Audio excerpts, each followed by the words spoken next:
This is Mark and Charity's Coffee Podcast. Sorry, can we go back to something you said 5 seconds ago? Sure. I said, it seems like I've been here a month, and you said, tell me about it. What? What's that supposed to mean? Well, I thought it'd be a funny little intro thing. I thought you'd catch it and we'd go into the podcast with it. No? Well, we are, because you repeated it. It was a joke. You've only been here 2 days. 2 days. And You've had a 2-day work week, and it has felt like a month. Having me here for 2 days. Oh, what a dream. Being back in the studio with Mark has felt like a month after 2 days. But I might get a break tomorrow. Yeah. Mark and Charity Coffee Podcast. It's Thursday, February the 24th. Summer arrives on Tuesday. We're the first day of March. More about that coming up. But a lot of snow expected in the forecast. And so Charity, who lives just north of Narnia, may not be in tomorrow. Of course, I say that. And you will totally be here. I hope to be. I saw the forecast. And yes, that was the first thing you said to me this morning. Well, good to see you. Won't see you until next week.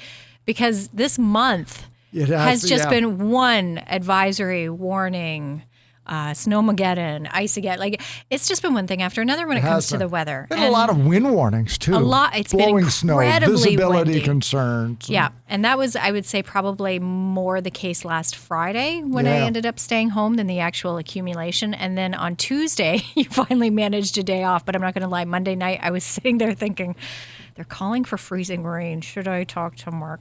I've said it all along. I love the ability and the flexibility to work from home, but I'm getting a little tired of it. So I will be here tomorrow. They're only calling for 10, 15 centimeters. That's nothing. Yeah. Nothing. I can drive through that. I just hope there's nothing else like, rain or wind because then you're here and you guys got plans. We got for plans. the weekend. We got a you hockey don't want to be tournament. stuck here because who wants to miss a hockey tournament the final weekend in February on the road? It sounds like a bit of sarcasm, but I think the answer is every parent wants to miss a hockey tournament. No, we are so excited. Are they fun though? So excited. How many of them do you do? But how many do you do in a year? This is the first one we've had this year. So we had 2.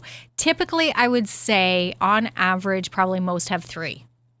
And we've had 2. So we have one this weekend and then another one next weekend. So weather-wise, it's not too bad. We should be okay. How far do you got to travel? But they're amazing. They're so much fun.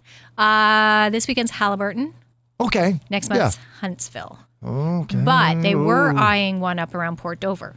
So you can go, and I know some teams, the higher up you get, of course, the centers are farther away from each other. For instance, I know some families who travel to Quebec.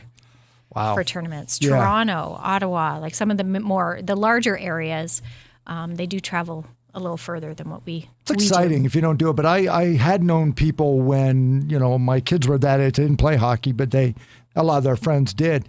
They'd be gone 6-7 weeks in the winter. They'd be gone like 3 weekends in a row somewhere. Some do. And the amount of not just money, but time commitment. Oh, it is. Can't certainly. make plans. This is our winter getaway. Yeah. Because the family does go. This is our... Sure. The hotel has a pool. Yep. Kids they're on the ice. We're going to take our skis. So we might hit a ski hill and do that. So you kind of... That's what your vacations become during the winter. And that is okay. We are good with that. How many games a day? We got 2 and 2. 2 Saturday, 2 Sunday. And that's it? Yep. Yeah. Okay. Depends on how, and timing depends on how well we do. But 2 and 2. We were talking on the show this morning about what we call a workation, which is a vacation in some people's minds where I just take some work with me. And some experts have now said that. And in my head, I'm thinking, well, that's better than no vacation at all. And they say, you know what? That may actually be worse. Yes. So when I hear the fact that you as a family are going to get away and the kids are going to play hockey, swim in the pool, and you may ski, as long as, Wayne doesn't have to talk to the hospital and I don't text you, you guys are getting a vacation. Yeah. And that's the way it should be. Really important because a lot of people, 1 in 5 Canadians have already booked a vacation for this year. Don't be thinking about taking your work with you. No. And as you said, it can be more detrimental. You may think that you're helping out your coworkers. Do you know what? I don't want to put this on you. I'm going to take it with me. You may feel like you can't take the vacation, but studies have shown that it can increase your risk of stroke, heart disease. Think of your stress level. You're not getting that break. And that's what they point out. You need to take that break. And I used to do that I used to leave a phone number. I used to check in. And with radio especially, I remember I would be on vacation and I'd listen to the radio station.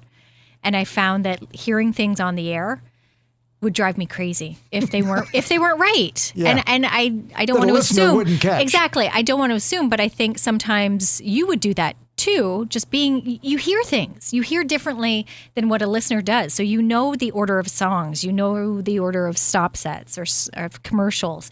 You know who's supposed to be on when. So if there's any little change, it jumps out at you. And I did find it would drive me crazy. Wow. And I finally realized I can't listen while I'm on vacation because it doesn't help me. And that's the point they're trying to make. You need to shut it off, disconnect, and have that time to allow yourself to relax, be refreshed. So when you come back, you can tackle those new projects and pick up where you left off, or maybe even a little bit more. 43% of people said that they leave a forwarding number at work to where they are going to be or their personal Just cell in phone, case. which means 43% of people on vacation will keep checking their phone just in case. So that even if they never contact you, it's in your head that you think that on vacation, well, I have to be made available.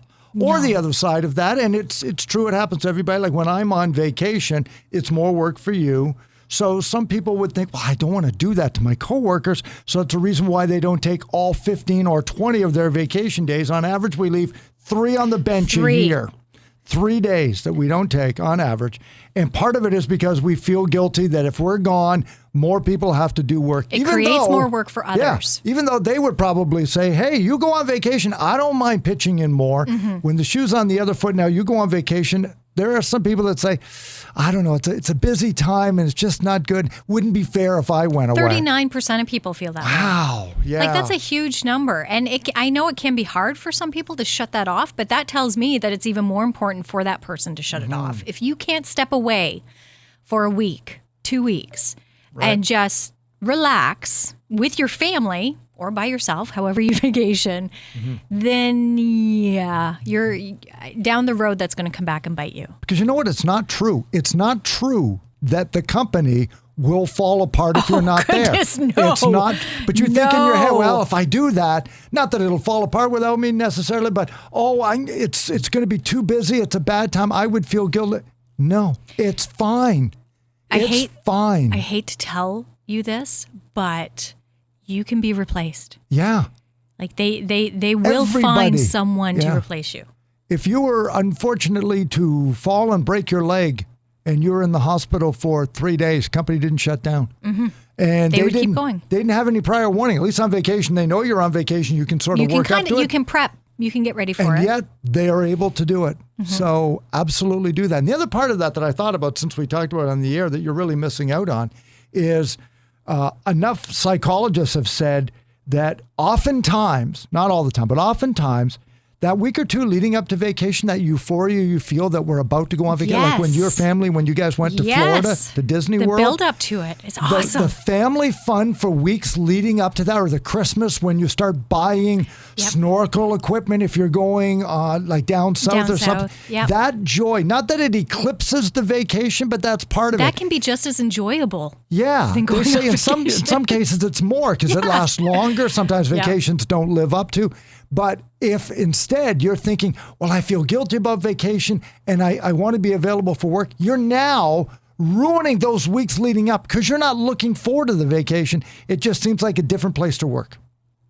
And it's not good. That's very good. It's very, very true. It's not good. Absolutely. And even this past weekend, I said to you on Tuesday when we did come back, on Wednesday, you had Tuesday off. I know. It's like I've been here a month. When you came back on Wednesday, which again would be yesterday. Holy cow, it is a short week.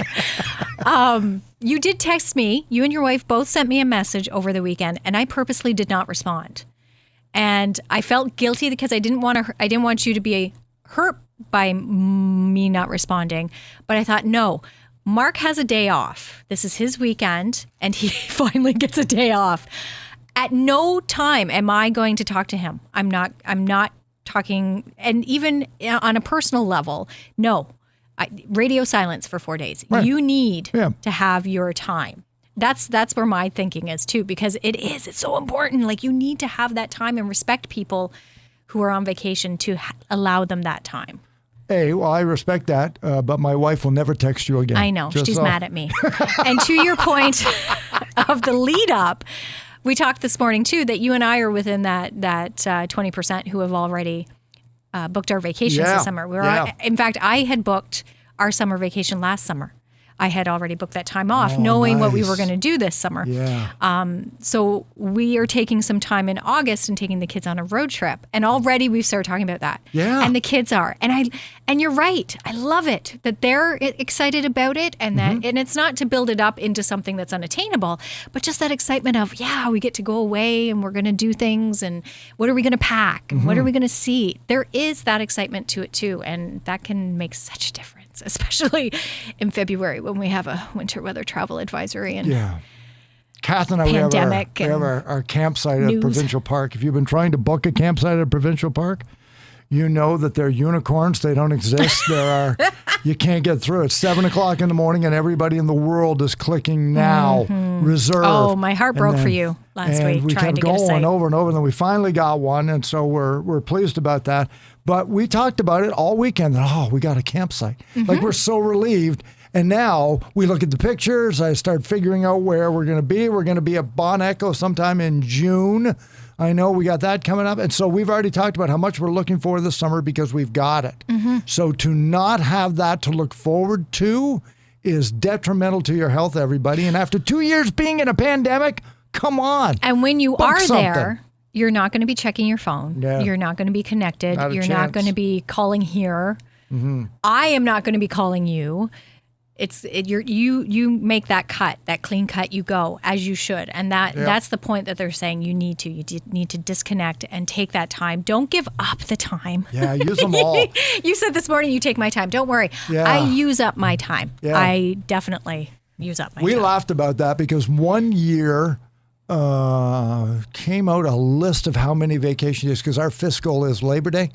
So the last Sunday before the 1st of September, it's like, business-wise, fiscal year and broadcasting is September to August. So we were coming up on, like about the second week of August. Now came a list of following people have a day or two left, and you get 2 weeks to use them or you lose them, right? Yeah. All that sort of thing. Yeah, they don't carry over. And then some people are like, well, I don't want to. And up came this thing, can we buy them? Oh, because some do get if paid I out have for a them. day, no. If you have an extra day and you don't want it, can I give you $20 and I get your day? Oh, can I buy? I missed this conversation. Was this something that was discussed? Might have been pre-you. Because I have heard companies will pay you out for them. Yeah, that wasn't going to happen. Yeah, no. That wasn't going to happen. But you were going to pay another coworker. Yeah, can we buy some? Because of course, and what did they say? I'll gamble on anything. Can you sell your vacation days to coworkers? Well, clearly not, because I don't think you do that, do you? But we had Nobody's let me in on this. We had that discussion about, well, what do you do with it? And the idea is, you better take them. You're crazy not to take them. I don't understand people who don't. Yeah. I can think of a coworker who you have to remind to take time off. Yeah. You have time, take it. It floors me that they forget they have time off. How do you not know? Why won't you take it? Exactly how many days? Yeah. I have a little book. Yes. I keep track what day, when, me. how I use it. It floors me to hear that statistic that people actually let their vacation days go and how do you not use them. Here comes March, everybody. We're going to get there. We're going to get there. We're going to get the mandates taken down. It's been 2 years. It looks like it's all trending in the right direction. Yes, Start booking something, even if it's just to get away to a friend's cottage for some time. Begin to look forward to it. It's good for you. It's very, very good for you. Coming up on tomorrow's podcast, do you do Wordle? Or are you one of 8 people on the planet who don't do Wordle? I was going to say, who doesn't do Wordle? And all of its derivative games that have shown up. And I think I only know half of them. So we're going to have fun with that coming up tomorrow morning. It's a Mark and Charity Coffee Podcast out of Snowbound, Belleville, Ontario, Canada, and the Quinte region. You'll find the Mark and Charity Coffee Podcast. Subscribe to it on Spotify, Amazon Music, Apple Podcasts, Google Podcasts, and right off of our social media sites with Mark and Charity Mornings. Enjoy your Thursday.